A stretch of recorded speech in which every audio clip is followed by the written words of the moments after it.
ल यसरी पो सुतेछ है यिनीहरू त। आम्बो के गर्ने होला यिनीहरूलाई।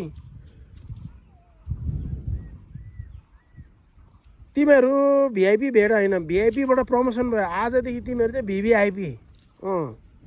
टन्न खाने यसरी सुत्ने। आमा कति आनन्दको जिन्दगी तिमीहरूको।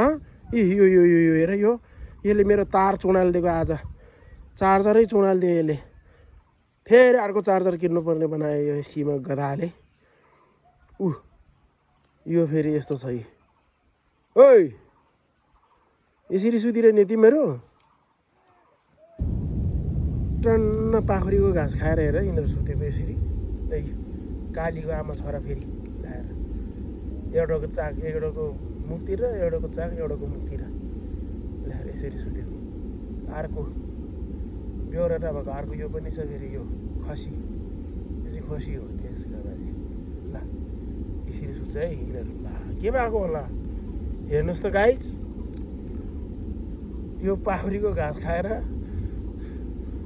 यसरी सुतिदियो। अब मैले के गर्ने यिनीहरूलाई, के गर्न मिल्दैन। भिभिआइपी त पर्यो आजबाट त यिनीहरू भिभिआइपी हो, भिआइपी नि होइन भिभिआइपी। भिभिआइपी भेडाहरूलाई यसरी मान सम्मानका साथ यसरी सेवा गर्नुपर्छ। के गर्नु धन्न तिमीहरूले चाहिँ। तिमीहरूको जिन्दगी चाहिँ हो क्या आनन्द छ है।